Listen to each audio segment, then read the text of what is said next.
So just wanted to show you a mod I did here on my Portacool.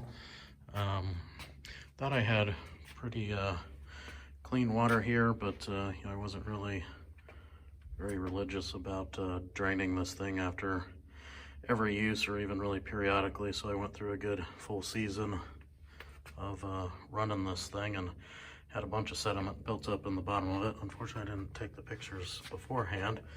But when I got this all opened up, the disappointing thing here is, here's the drain that Portacool installs. So don't know how well this is going to come out on video, but it's at about the highest spot in the bottom of the tank, and it has a large lip around the edge of it there. So in the end, it doesn't do you much good. So if you look here in the back, there's a big drop that it goes down, I don't know, maybe 3/4 of an inch. So after you drain this thing, you end up with about an inch of water and sediment in the bottom of it, which is really annoying to try to clean out. Of course, you could just take a wet vac or something, but that just adds one more step, and I want to start doing this more regularly. So idea here is I wanted to install a drain here on one of these lower sections around the perimeter of the bottom, and since I usually put this on an angle to drain it, I'll just do it here in one of these corners here. I think this left corner for some reason seemed to be the corner with the most sediment buildup in it when I was all done, so I'll put it there. But just basically gonna use a bulkhead fitting with some modifications so it'll drain easier to tap through the bottom here and create a secondary drain. This shell here is not too thick. Maybe it's maybe an 1/8 inch thick or so. So it's not extremely thick plastic here, so it should be fairly easy. We'll just drill through that with a step bit and then put the bulkhead fitting through for a secondary drain.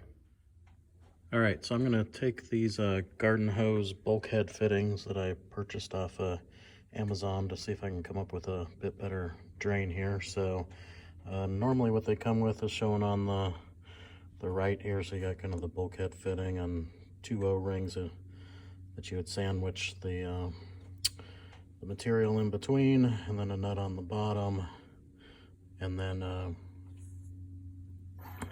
cap to go on the bottom of it.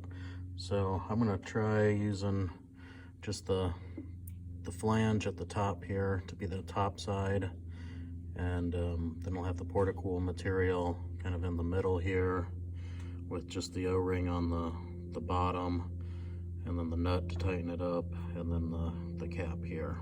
So see how this works. And basically the idea or the modification that I'm gonna do here is I don't want the water to have to get stuck on this lip here. So I'm gonna actually just use the Dremel to grind down the edges here, probably at 2 spots here to just allow water to flow right through here instead of having to come up and over this lip when it's sitting in the Portacool. All right, so got this all grinded down now. Basically just used a Dremel with one of these barrel sanders, grinders, and I just took it down to just so there's just a little bit of material left, so I don't have much of a lip there anymore, basically none, close to it. So went ahead and did another cut on the other side. So you can see here, got a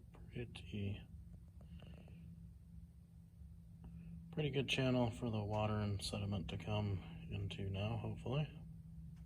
And still enough material at the bottom that hopefully I won't have to worry too much about water getting underneath the lip there, but we'll put some silicone or something under there also. So before I insert this in, went ahead and put a nice bead of silicone glue around about the first couple threads here along what'll make contact with the top of the base of the Portacool. So hopefully it'll seal up those threads and around the flange there so water doesn't get underneath, since it's not going to use a O-ring up there. That would just make it thicker up top, and therefore the water wouldn't drain out as much. So hopefully this will work here with just the O-ring on the bottom. So got the bulkhead fitting screwed in down here.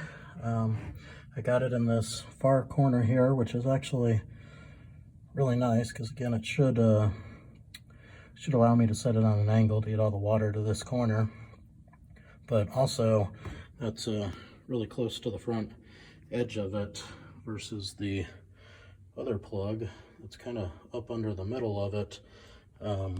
This way here, I'm just going to be able to reach my hand under there without having to kind of crawl down there to see what I'm doing to be able to release the water. So just little things that kind of matter. But got it in there with the silicone on there, and now I'm just going to clean up the silicone around the edges here so it's got a nice unobstructed path into those drain channels. And when I was putting it in there, I was actually able to even screw it into the plastic of the Portacool. So if you're careful with the step bit and you get it to just the right size, it basically threaded in place. So it should be a pretty nice tight seal around that, along with the silicone. Hopefully it's probably sealed by itself, but we'll still put the rubber gasket on the other side of it too for another seal.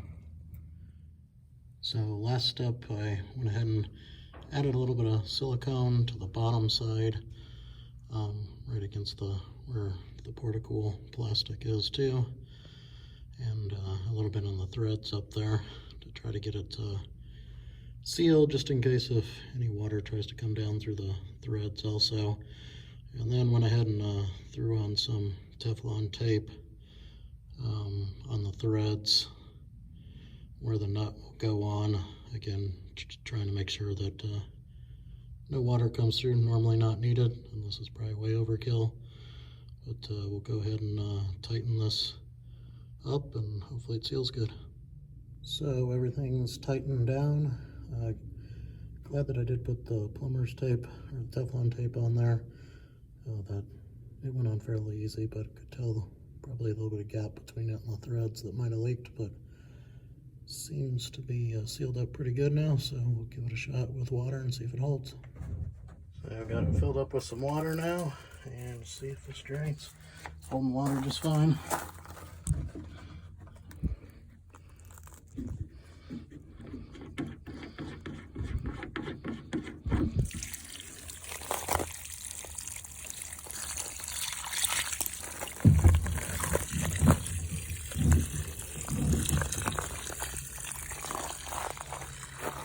So water has drained now, and it did a pretty good job. It's dry up here in this high side. I'm on a slight angle here, and just got just a little bit of water kind of stuck in some low spots over here, but there's the drain on the left side. So anyways, worked pretty good, and of course got a whole bunch more junk out the bottom of it. So I think this will be good. I might add a second drain plug in. It did drain a little bit slow too, so again, a second drain plug would help there too, but otherwise much better than before. Yeah, I just really don't know what they're thinking of trying to put the drain plug right there on the highest spot of the unit, but anyways, this is a much better solution. I did end up doing the other drain plug, so got it filled up with water right now, so just about 3-4 inches on the bottom here. But there's the original one I did, and here's the one over here. So go ahead and open these up.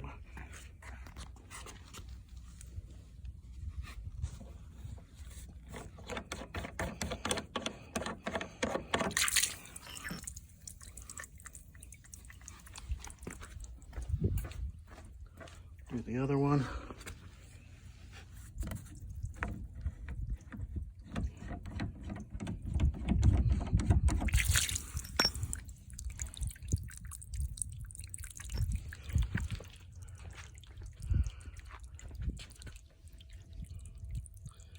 So pretty good flow out of them. It'll drain pretty quickly now. The only other thing that I'd I'd like to mention here is I did find that the